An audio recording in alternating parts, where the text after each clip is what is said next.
Bon, la stratégie à long terme ou la stratégie à 10 ans qui vient d'être approuvée nous donne un objectif dual d'aider l'Afrique dans sa croissance inclusive et dans une transition vers une économie verte. Et quand on parle de ça, en fait, c'est très bien aligné avec l'approche que nous avons dans les domaines de l'énergie, environnement et changement climatique, puisque la politique énergétique qui a été approuvée en fin 2012 parle également de, prioriser l'accélération de l'accès à des formes modernes de l'énergie, et deux, d'essayer de faire ça d'une forme la plus respectueuse de l'environnement, la plus faible en carbone possible.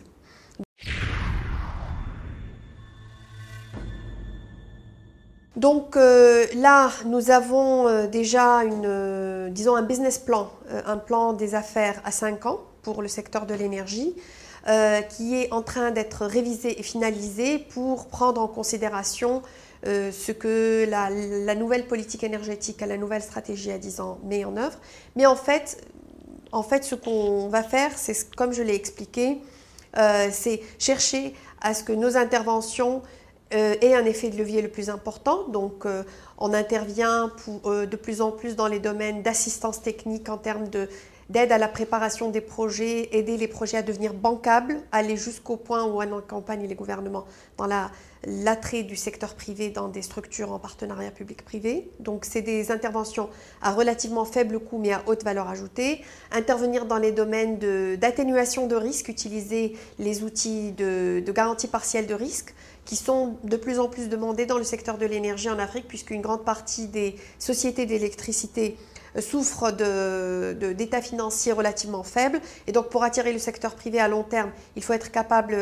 d'offrir des garanties pour renforcer les accords d'achat d'énergie à long terme. Également, nous allons de plus en plus travailler en partenariat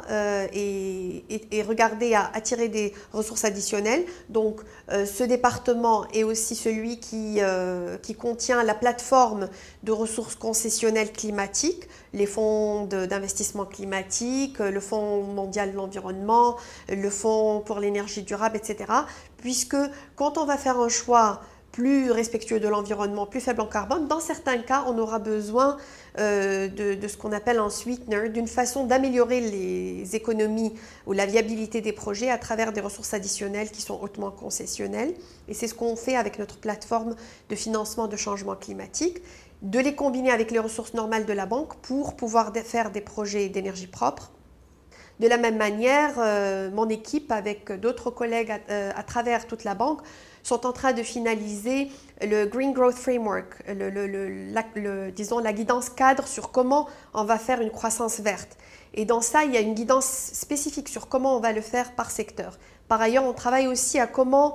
prendre en compte la dimension climat dans les stratégies pays que nous avons. Donc, il y a différents aspects, niveaux dans lesquels nous intervenons, de l'aspect stratégique à l'aspect disons d'assistance institutionnelle et regulatory, mais aussi au niveau des projets eux-mêmes, donc le mainstreaming ou la prise en compte de cet aspect, comment transformer les économies, va être en train d'être prise en compte dans tous les niveaux d'intervention de la banque et du département en particulier.